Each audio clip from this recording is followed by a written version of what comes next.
Good evening and welcome to Cotuit On Demand. I'm David Keene, Executive Director of Cotuit Center for the Arts, and I will be your host tonight. I'm so thrilled and excited that we are kicking off a new monthly series that we are calling Black Lives Matter, Consciousness Raising and Conversations with Robin and Jim Miller. Each month for the rest of the year and hopefully beyond, we will host a monthly event with Robin and Jim where we discuss race in a specific context. Tonight's presentation is called Restoring My African Soul, and it is powerful and moving. I'm sure you're going to enjoy it. Before we go to the show, I would like to mention that we, like so many other nonprofit organizations, depend on viewers like you for financial support, especially these days when we are so limited in terms of the numbers of audiences that we can bring in to the theater in person. So we're asking you to pretend that you've come to Cotuit Center for the Arts and you're purchasing a ticket.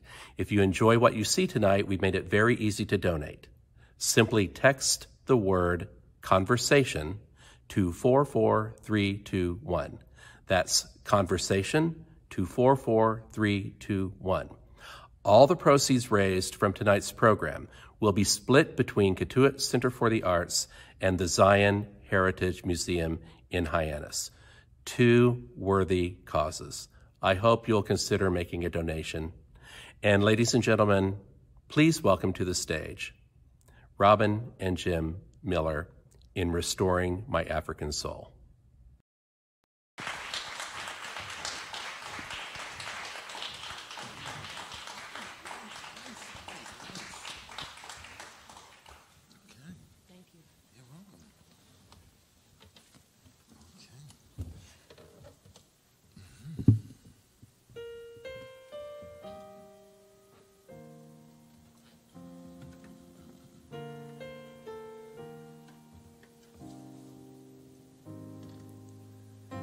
Kidnapped, separated from my ancestral motherland, shackled, chained, displayed, subservient to humanity. Umbilical cord to my African soul, broken. Slave for a price. Boats pulled out to sea. On the other side of prayer and faith lie the heavens and divinity. Shackles and chains removed, a majestic hand ended slavery.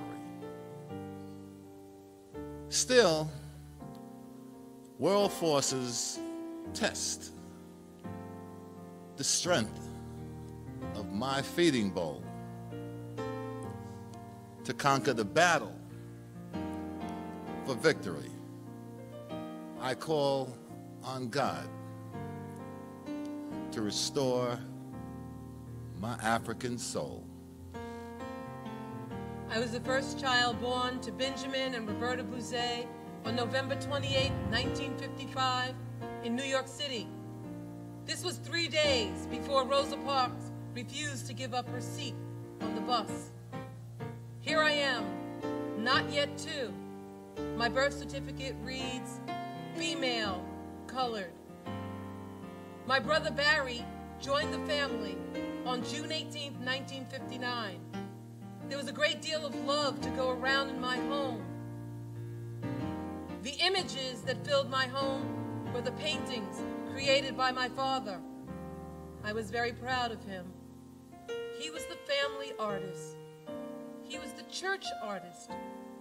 He was the artist that did the backdrop sets for my school plays. He was the only artist I knew for many years.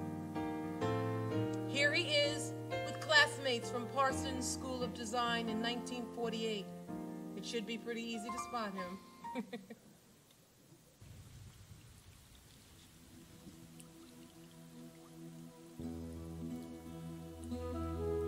Although the images in my home made me proud, I did not feel encouraged by the images of Africans. At the age of 5, my 18-year-old cousin Ozzie from South Carolina explained to me that our family came from African people. In no way could I relate to this horrible news. I was indignant as I ran around the living room yelling, "I'm not African! I'm not African!" I wrote a poem to express how I was probably feeling back then. Don't want to be no African. No, Lord, not me. Dark, shiny skin, just plain ugly. Don't want to be no African. Why would I be? I don't run through the jungles or swing on some tree. Don't want to be no African. No, Lord, not me. Too much shame, too much pain, no proud history. Can't be no African. Who would I be? Not a person, but something enslaved shamefully. No, Lord, don't want to be no African. What were the images coming through my black and white television set or the newspapers? How were blacks in the South being treated? This was during the Civil Rights Movement. The Children's March. The purpose of the march was to talk to the mayor about segregation in their city. The marches were stopped by Police Chief Bull Connor, who had children callously hosed down and viciously attacked by police dogs. These images truly terrified me. No love, no compassion, no respect, not even civility. Here are the faces of Southern white hate.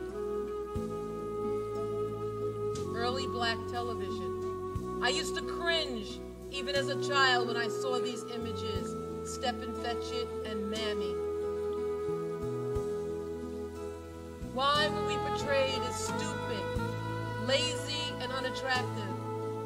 Those were not my observations of black people. Why couldn't I be like Jane and Michael Banks? You know, regular people. That's what I called white people. I saw them as regular people. Who am I and who are my people? Here we have Marcus Garvey and Malcolm X. Not knowing one's history is a great tragedy. Marcus Garvey stated, a people without the knowledge of their past history, origin, and culture is like a tree without roots. Malcolm X phrased it just a bit differently, but the concept is the same. Just as a tree without roots is dead, a people without history or cultural roots also becomes a dead people.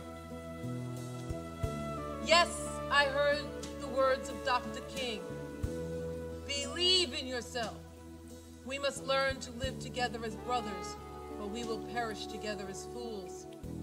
That still didn't tell me why America hated people of African descent.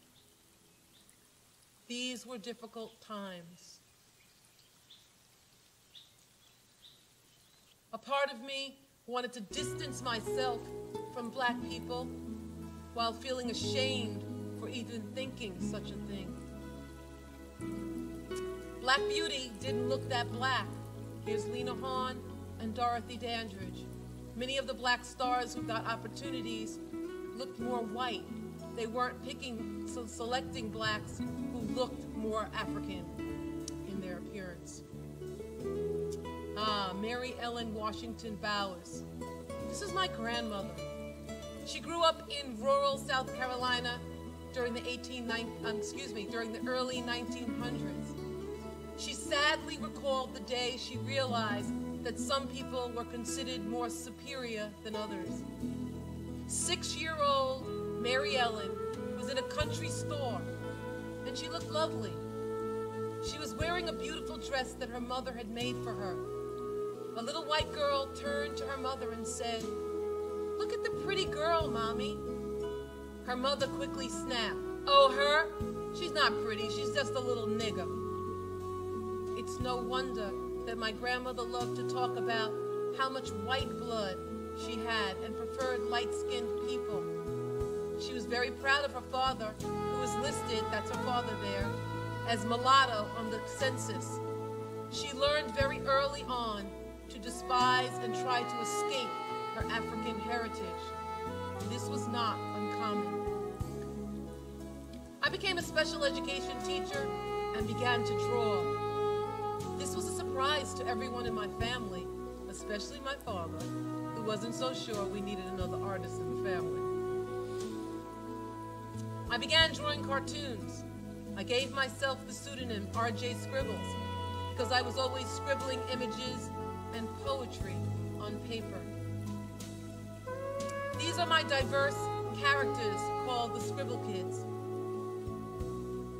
After a racial incident occurred in Brooklyn between a Korean grocer and African-American customer, Mayor David Dinkins asked teachers to engage in activities that would promote peace and racial harmony.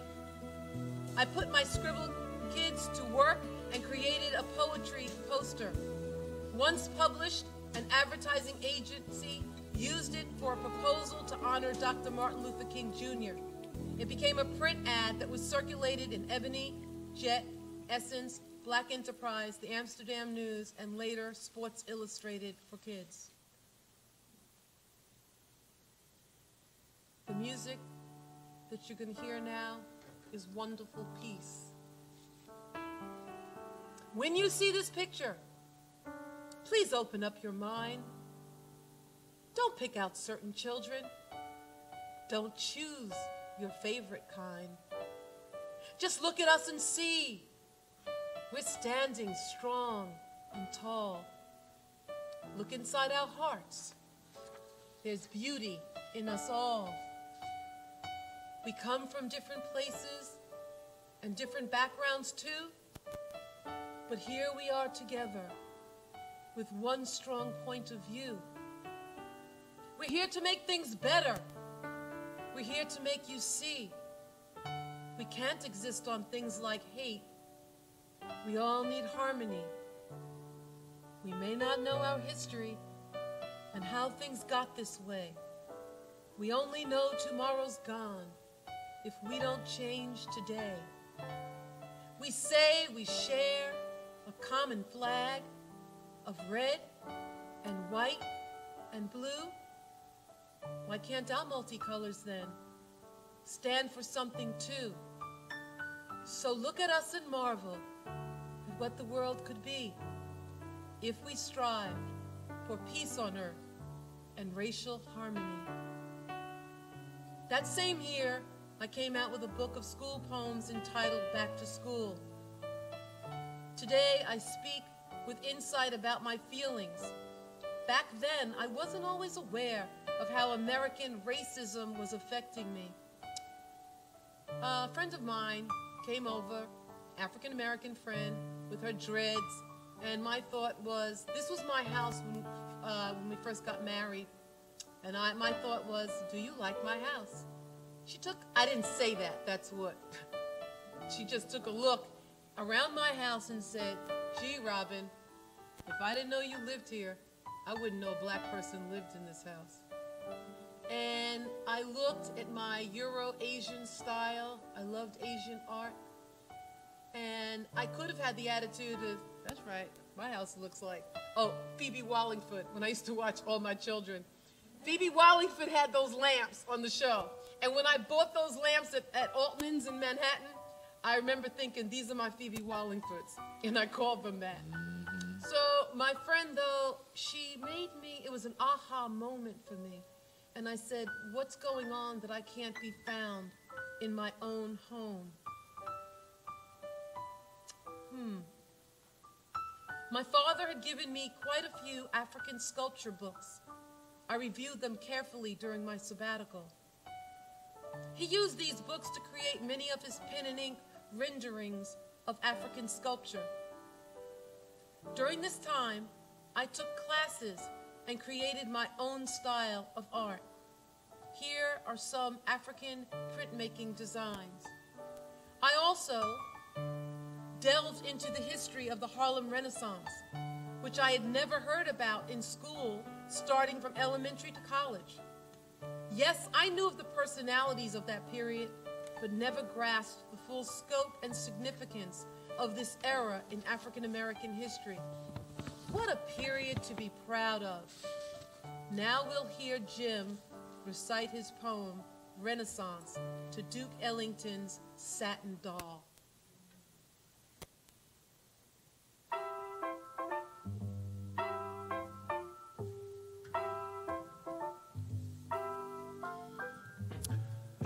"1920s Harlem created a flame the world would see.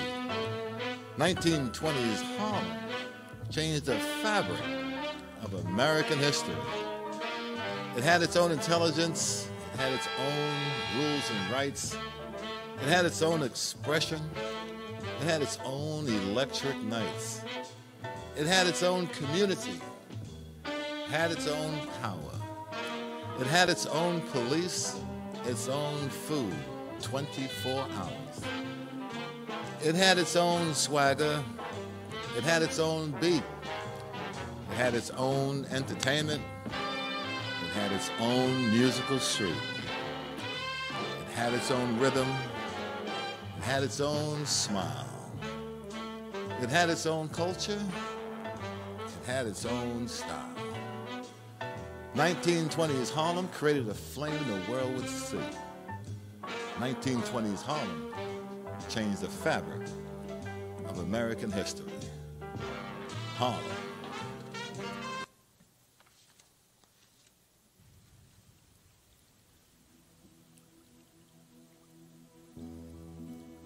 I returned to my childhood church with my family in 1998, a place steeped in African American history. Every Sunday we participate in a style of worship that includes spiritual praise, intellectual stimulation, musical pageantry, and cultural enrichment. In 2006, I traveled to South Africa and Swaziland on a global exposure ministry trip with the pastor, chaperones, and a wonderful group of young adults. It was amazing. We visited Johannesburg, Soweto, Robben Island, where Nelson Mandela spent 18 of his 27 prison years. There I am, dead center. With assistance of the global ministry, I taught an art lesson to a group of young Swazi students. They are holding up their self-portraits and the lollipops that we gave them. Candy is a rare treat there. Sabona, I said to the children, and they said, Yebo.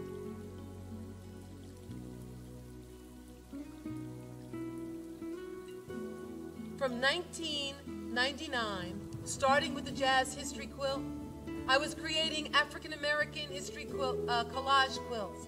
I began the Journey quilt in 2008 and was busy working on it while I watched the 2009 inauguration on television. Jim wrote the poem that accompanies this quilt. Let's listen to Lift Every Voice and Sing. The Negro National Anthem.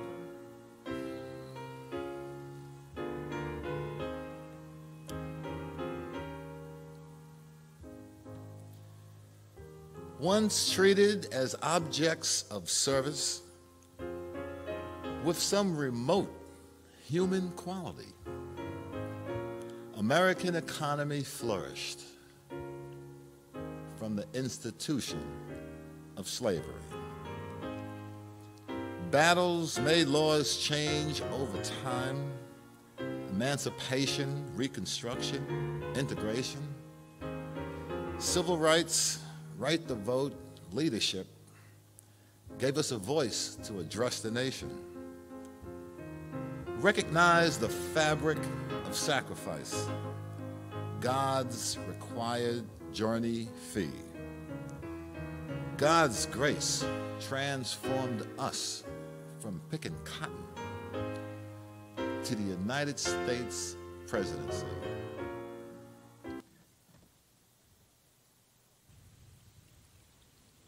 In 2010, I again returned with my church to Africa.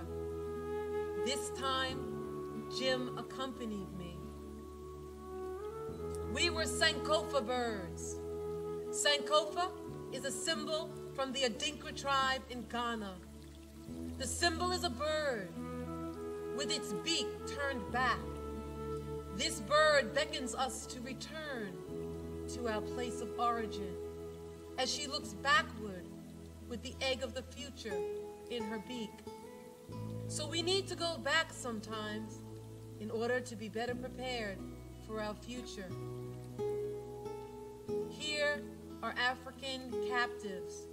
I don't say slaves because they were real people with real lives that were captured by other people to become property.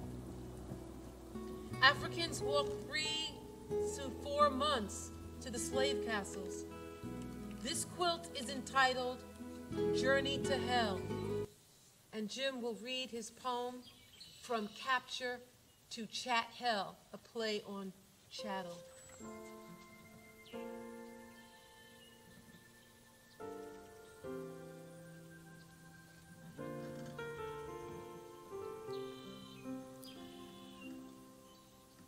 My ancestors' culture and way of life stolen from a homeland they may never again see. To take a journey from capture to chat hell, the dehumanizing process called slavery. At first, kidnapped, disrespected, and tortured. Then shackled around the neck, hands, and feet. Deprived of space, slumber, nutrition, and water. To destroy the will, surrender, mission complete. Here is Elmina Castle on Ghana's coast. When our group viewed the dungeons that were called slave castles, we lost our breath. We went down into these caves of doom and could hear the moans and feel a sorrow that still cried out to our souls. This is the door of no return.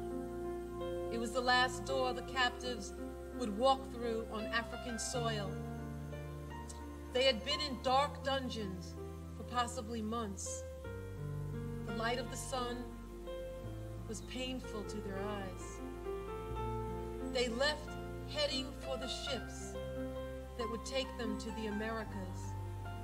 Jim will recite his poem, Door of No Return.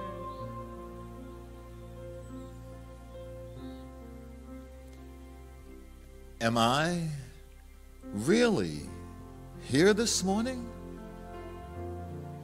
Hearing drums' song the very last time. My identity and family are stolen. In chains, I leave this country of mine. A slave object, no longer a person. Sold at auction and no longer free. The sailors, the ships are arriving. My Lord, what will become my destiny. Slave castle quilts and shackles. Here we are, renewing our vows. About 30th anniversary in Elmina Castle. That was 10 years ago. This year in July, we celebrated 40 years of marriage. Even before journeying to the motherland, I was busy creating African American heritage art that required research for authenticity. With each mixed media history quilt I completed and hung in my home, I walked prouder and learned to appreciate the struggle of an amazing tribe of people that I could claim as my ancestors. That's what having a history can do. Here are photos of our images in my home, sculptures. After creating the middle passage quilt, I looked at the figurative images in my work, and I thought about these people, their painful journey, and the slave ship song, Amazing Grace, that is playing now. Here is a close-up view of the captives on the ship. I decided to speak to my ancestors in this poem entitled Middle Passage Cargo.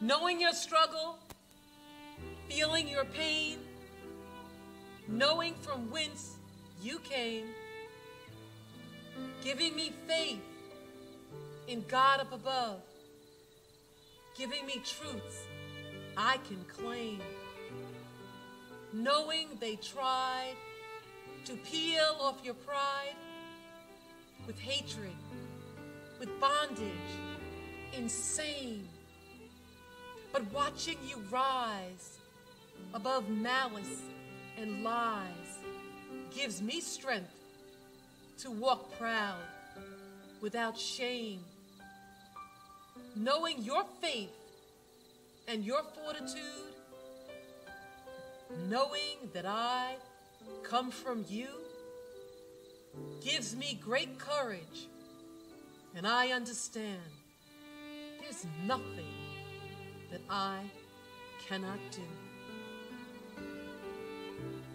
The poetry that we shared is from our first book, Rhythms of a Faithful Journey, which we published in 2012, the same year we retired.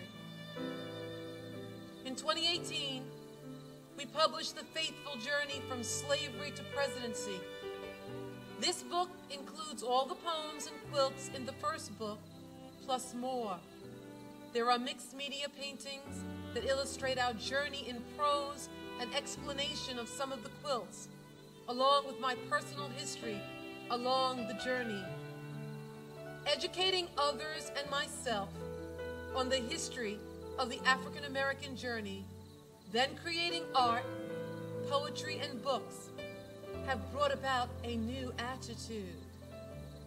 The body of work that I've done says to my ancestors, I love you. How could I ever have been so painfully ashamed of you? You humbly walked through the fire so that black people like me could proudly claim the inheritance you earned for us. Restoration is the name of this piece. In this work, you see me at the bottom in a state of peace. It feels like a baptism as I renew my relationship with God. My soul is in His hands, and I was led back to church with my family. When I returned to school in September, I left my position as a special education teacher and began anew as an art teacher. My students are my palette. You also see a couple in African clothing. This is me, this is my husband and me. The clothing represents my love for Africa, and the gesture represents our relationship. Shortly after I retired, I was doing my 4.5, maybe 5-mile walk. Can't do that anymore, but anyway. And the sun was beaming down on my arms. I looked down at my arms and held them out before me. I felt the rays browning my limbs even more than they were before I left my home. I gazed up into the sky and thought, I love my warm brown skin, caressed by God's spirit-filled sun, created to live in harmony with his earth. With his earth, I am one. I smiled to myself and knew, yes, God has certainly and surely restored my African soul. Thank you.